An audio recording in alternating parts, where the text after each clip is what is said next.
Hello everyone, कैसे हैं आप सभी। गाइस, मेरा नाम है शिव तिवारी और आप सभी का स्वागत है India largest e learning platform Unacademy के YouTube channel current affairs in 10 में, जहाँ पर जो भी आपके डेली इंपॉर्टेंट अपडेट्स होते हैं उसके हम लोग 10-10 मिनट के शॉर्ट वीडियो बनाकर अपलोड करते हैं। ये जितने भी वीडियो हैं आपके सभी गवर्नमेंट एग्जाम के लिए इंपॉर्टेंट है। सो गाइस, इन वीडियोज़ को बिगनिंग से लेकर एंड तक ज़रूर देखिएगा।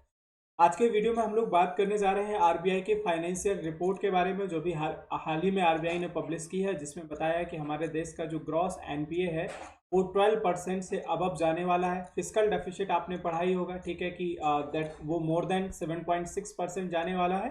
और अभी जो हाल ही में आरबीआई की ये फाइनेंशियल रिपोर्ट आई हुई है, जिसमें एनपीए के बारे में बात की गई है कि जो देश का ग्रॉस एनपीए है वो आपका निकल जाएगा मोर देन 12%। ठीक है, तो ये रिपोर्ट क्या है और क्या क्या इंपॉर्टेंट पॉइंट्स है, तो इन सभी बातों पर डिस्कशन करने जाएंगे। तो गाइस, लेक्चर स्टार्ट करने से पहले ये मेरा एक ब्रीफ इंट्रोडक्शन है। मेरा नाम शिव तिवारी और मुझे 6+ ईयर का टीचिंग एक्सपीरियंस है। अभी तक की टीचिंग जर्नी में मैं 1 लाख से ज़्यादा बच्चों को पढ़ा चुका हूँ। और आप जानते हैं कि अनअकैडमी इंडिया का लार्जेस्ट ई लर्निंग प्लेटफॉर्म है, क्योंकि आपको 30 घर बैठे हुए 30+ कोर्सेज की स्टडी प्रोवाइड करता है। और आज की स्थिति में सेफ और सबसे सुरक्षित ई लर्निंग ही है। तो अनअकैडमी से जुड़ने के लिए सबसे पहले आपको अपने मोबाइल में अनअकैडमी का लर्निंग ऐप डाउनलोड कर लेना है। और ऐप को डाउनलोड करने के बाद आपको गोल सेलेक्ट करना होगा कि आप किस एग्जाम की तैयारी करना चाहते हैं। उसके बाद अनअकैडमी पर जो इंडिया के टॉप एजुकेटर हैं, आप उनके अनलिमिटेड लाइव लेक्चर्स को एक्सेस कर सकते हैं। ठीक है, और अगर आप किसी भी कोर्स को प्रॉपर बेसिक से लेकर एडवांस तक पढ़ना चाहते हैं स्ट्रक्चर फॉर्मेट में, तो आपको अनअकैडमी प्लस के लिए इनरोल करना पड़ेगा, जिसके लिए डिफरेंट ऑप्शंस अवेलेबल है। ठीक है, तो आप इनमें से किसी भी प्लान को सिलेक्ट कर सकते हैं, जिनमें सबसे बेटर प्लान है 1 ईयर का प्लान और दूसरा है 2 ईयर का प्लान। ठीक है, तो इनमें ये जो अमाउंट मेंशन है, याद रखिएगा गाइस, ये 10% डिस्काउंट को इंक्लूड करके है। और 10% डिस्काउंट को पाने के लिए आपको एक रेफरल कोड यूज़ करना पड़ेगा। मेरा रेफरल कोड याद रखिएगा, SKT लाइव। चलिए अब बात करते हैं हम लोग आरबीआई फाइनेंशियल स्टेबिलिटी रिपोर्ट की। तो in accordance with the 21st issue of financial stability report FSR July 2020 by Reserve Bank of India RBI released on July 2020, the gross non-performing assets ratio of all scheduled commercial bank में increase from 8.5% in March 2020।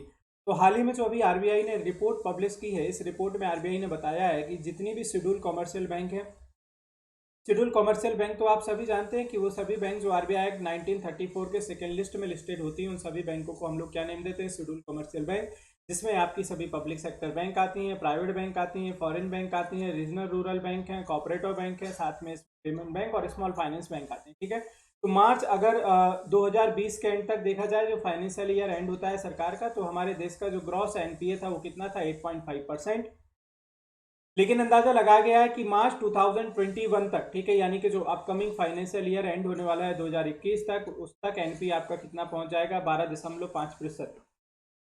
तो ये NP में जो increment है definitely बहुत ही चिंता का विषय है। और अगर एनपी इतना इंक्रीज होता है तो ये हमारे देश की इकोनॉमिक सिचुएशन के लिए बेहतर बिल्कुल नहीं होगा। लेकिन सबसे बड़ा जो कारण है वो अभी लॉकडाउन की वजह से आपने देखा कि बहुत सारी, एक तो जो लोन है उन सभी में मोराटोरियम बढ़ा दिया गया, पहले 3 मंथ का दिया गया था, फिर 6 मंथ का कर दिया गया।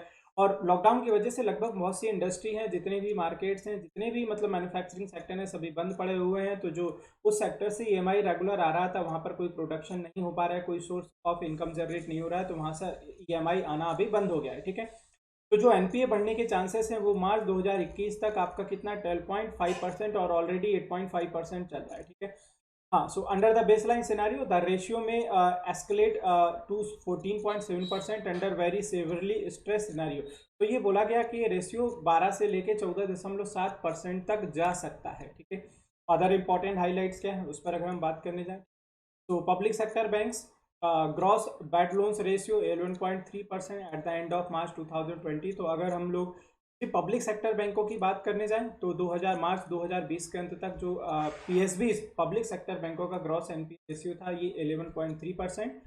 और ये इंक्रीज होकर के मार्च 2021 तक पहुंचने के जो चांसेस हैं वो कितने 0.2%।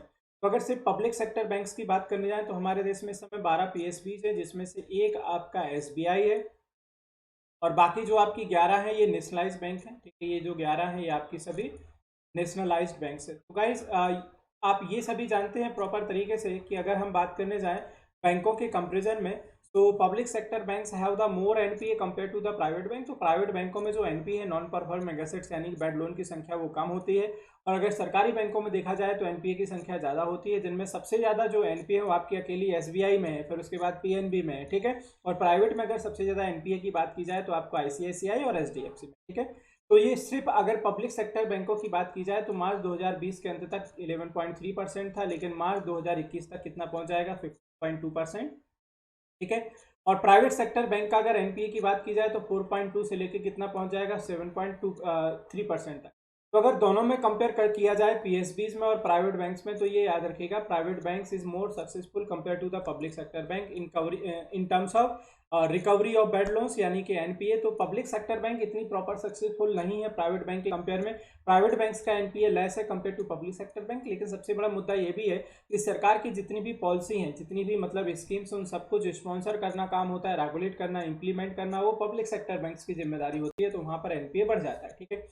अदर क्या क्या इंपॉर्टेंट हाईलाइट्स है उन पॉइंट पर हम लोग बात करने जाते हैं। So guys, capital to risk weighted assets ratio CAR जो है, ठीक है, ये आप सबने पढ़ा होगा। इसको हम लोग कैसे निकालते हैं, इसको सीएआर भी बोलते हैं, कैपिटल एडिक्वेसी रेशियो या capital to risk weighted assets ratio.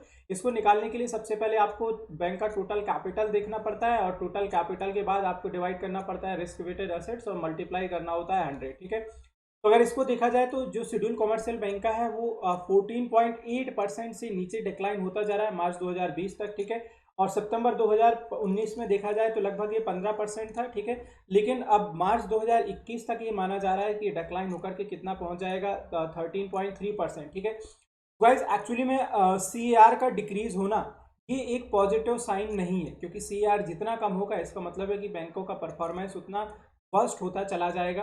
Gross non performing ratio की तो बात की गई है, सभी शेड्यूल कॉमर्शियल बैंकों का जो डिक्लाइन है 8.5 से लेकर कितना हो गया है, 9.3%।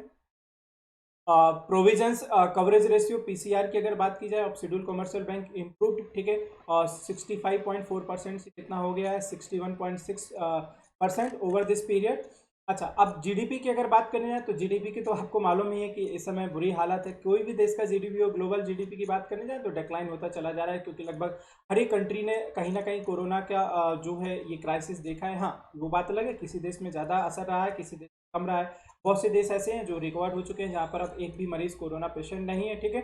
लेकिन जितनी भी लार्ज पॉपुलेशन वाली कंट्री हैं, चाहे वो आपका रशिया हो, चाहे आपका इंडिया हो, ब्राज़ील हो, चाइना हो, ठीक है, यूएसए हो, वो सभी अभी भी कोरोना से स्ट्रगल कर रहे हैं, ठीक है। तो इंडिया को जो जीडीपी है माना जा रहा था 18.9% रहने वाली थी, लेकिन अभी कॉन्ट्रैक्ट होकर के कितनी रहने वाली है, 4.4%, ठीक है। ये डाटा चेंज भी कर सकते हैं, डिपेंड करेगा कि कोरोना किस तरीके से अभी ठीक होता है, किस तरीके से इसके लिए वैक्सीनेशन आते हैं। System level capital adequacy ratio, ratio of capital to advances में drop 14.6% in March 2020 to 13.3% by March 2021, ठीक है, baseline scenario, and 11.8% under the average severe stress scenario, ठीक है। Bank credit which had considerably weakened during the first half of 2019 and 20 slit down 5.59% by March 2020 early, ठीक है। तो ये जितनी भी रिपोर्ट्स हैं सब में पॉजिटिव नहीं है, सभी नेगेटिव रिपोर्ट्स हैं, ठीक है। अच्छा, 5 बैंक्स बोला गया है कि may be fail to meet the minimum capital level by March 2021 in the very severe stress scenario. तो लगभग तो 5 ऐसी बैंक होगी जो कि जो मिनिमम रिक्वायरमेंट्स होती है उनको मेंटेन ही नहीं कर पाएंगी, फेल हो जाएंगी, ठीक है। तो गाइज, ये बहुत सारी चीज़ें हैं जो इस समय आगे आने वाले समय में बेहतर नहीं होने वाली, इसलिए सरकार ने डिसाइड भी किया है कि पीएसबीज में जो है वो अपना जो शेयर होल्डिंग है उसको डिक्रीज करने जाएगा, यानी कि डाइवर्समेंट करने जाएगा।